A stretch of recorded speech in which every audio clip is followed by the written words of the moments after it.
Man, what's up, you guys? I'm back, and I want to tell you, I want to do a video real quick. This was a request from one of my clanmates. He asked me if I could do a video for giving a guide how you can get to Champion Leagues.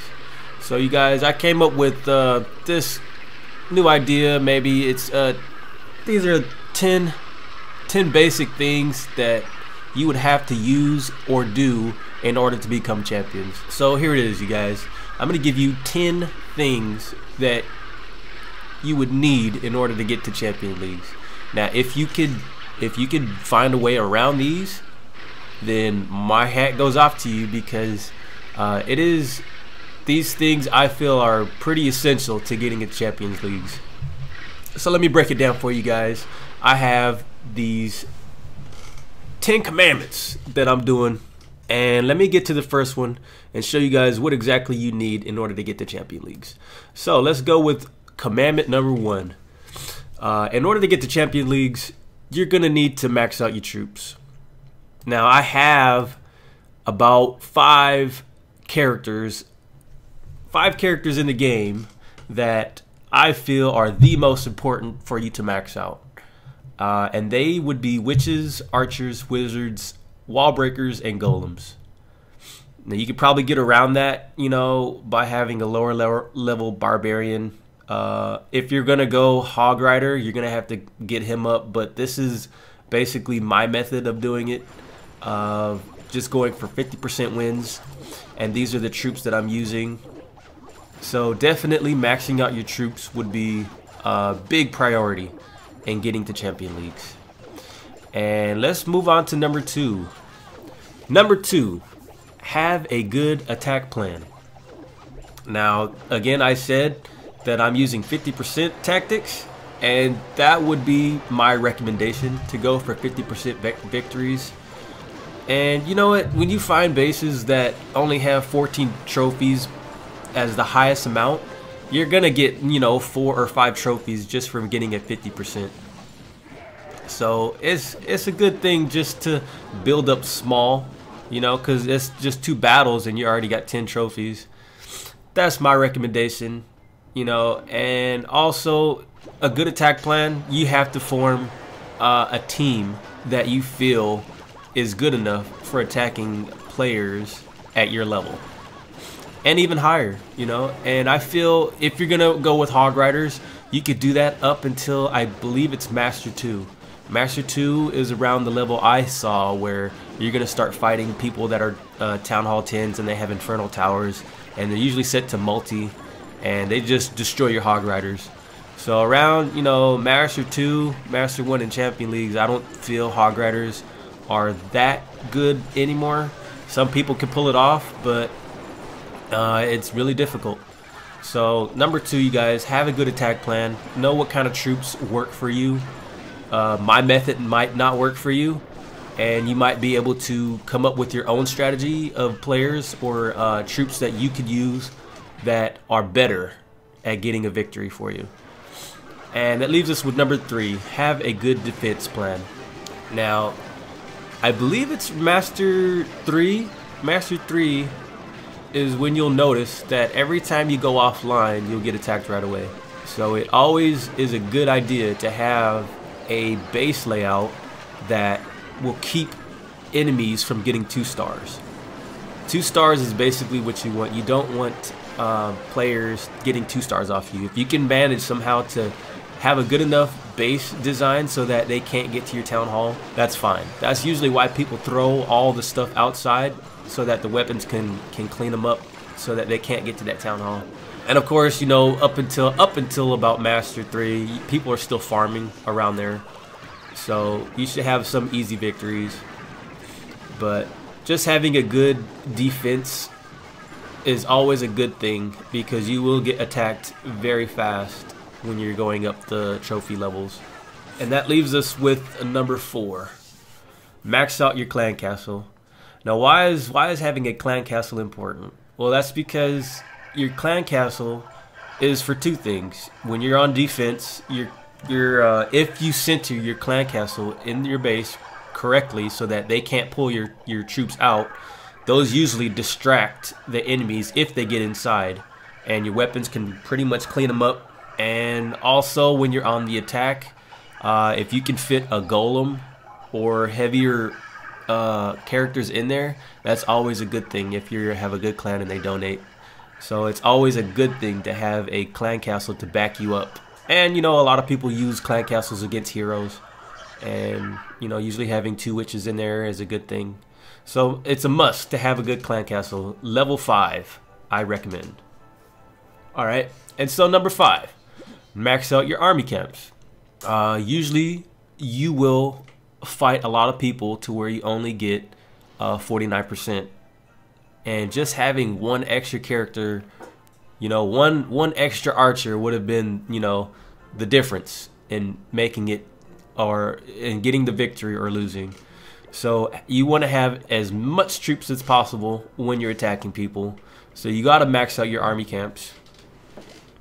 That's always a good thing. Number 6, have at least 5 spells. Now, I can't stress this enough how important spells are in the game. They're usually the turning points. Depending on if you lose or win, if you watch the replays, you'll notice that it could have been because of a misplaced spell or the timing of when you're putting your spells down. That's usually why you will lose a victory, is because of spells. And what types of spells are also important. So I would recommend using lightnings, rage spells, and freeze spells. Those 3 things. You could use jump spells depending on what types of troops you're using, but going with the default method that I'm setting up for you guys, I would say those are the most majority of players use: lightning, freeze, and rage spells. So you know, maxing out those and having those types of spells are usually the default of what players use. And let's go on to number 7. Have at least level 10 heroes. Now, the heroes are usually the anchors in your team, and I've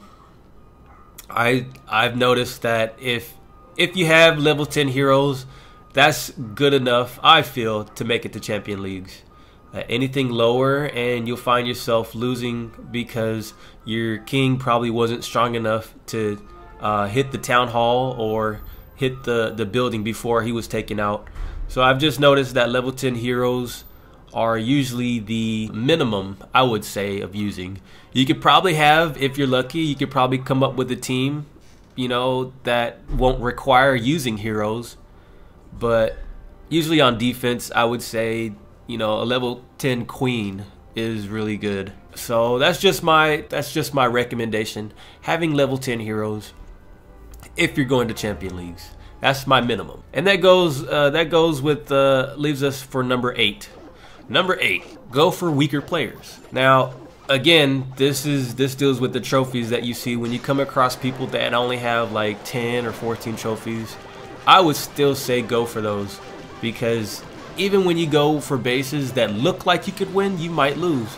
It's always unpredictable how your units are gonna move, unless you know exactly how your characters are, how they maneuver. Is very unpredictable. Even on some bases you think you could win. And so this is just the quick method of getting up fast. I would say going for weaker players is always the best thing, especially when you get to even Master 1 or even in Champion Leagues. You can still fight players that are in a lower level, like in Master 3, you know. So I would say go for weaker players just to guarantee a victory. And usually the weaker players come on during the day. At nighttime, like I'm in California time right now, so around midnight, you know, around those times, usually all the bases have been attacked already, and the only ones left are the bases that no one wants to attack because they're too difficult. So a good time to get on when players are out of their shield is around, you know, the mornings, I would say, to afternoons. Those are good times for you to get in and to engage in players and engage in battles. So that's always a good default step to take. Go for weaker players, and you will come across a lot of those during those hours. Number 9, take out the clan castle troops and enemy heroes if it's accessible. Now, skipping through bases, you will find a lot of players that leave their clan castle in an easy position for you to get to. And their heroes too. They'll have the heroes walking around the outside. So it's always a good idea to pull clan castle troops and heroes so that you can take them out and you won't have to worry about those. I might be doing a video later of how to take out clan castle troops and heroes very easily, and even if they're maxed out, you know, you could even fight level 40 heroes, you know, and take them out with just witches or with just barbarians and archers. So I might do that in another video, but you can see I'm doing my method here of just taking them out by pulling them and leading them into a corner so that they're away from weapons. You could take them out and you won't have to worry about them, and they won't get in your way when you're getting the 50% victory, if that's the strategy you're going for, that I recommend. So there's always a must. Make sure you take out those heroes. And that leaves us with number 10. Learn when to fight and when to pass. Again, only going for weaker base is my recommendation. But you guys, you will come across a lot of bases where, I don't know how to say this, but you're gonna come across a lot of bases where you're gonna try and think to yourself, okay, this is good enough, I'll just take this, you know. But it's always better to get that extra, just use those extra 5 skips, whatever it takes, to get to the base that has no heroes, or that has, you know, that has already been attacked, and you don't have to worry about the clan castle troops in there. Or, you know, you might even find bases with no elixir in their expos. Always go for those easy wins, because your goal here is just to get to Champions League. You're not trying to prove anything. If you are, you know, by all means go for it, but usually in those cases you'll end up losing and hating yourself for not just, you know, trying to get something easier. There's no shame in doing that, I feel. So this is just an easy method for you guys to follow. 10 basic commandments, these basic steps to getting to Champions League. I feel these are the minimum things you would need. You could probably get to Champions Leagues on a level Town Hall 9, you know, without Town Hall 10. But it might be a little bit more difficult. And I feel these basic things are things you will be needing to getting to Champions League. But even these small things right here could take a while for you to get. I understand that, but you guys, these are my requirements that you guys could follow.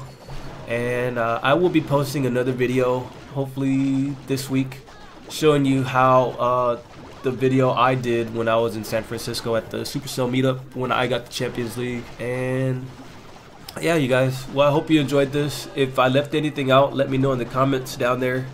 But this is my basic 10 steps how to get to Champions Leagues. Thank you guys for watching. I'll see you next time.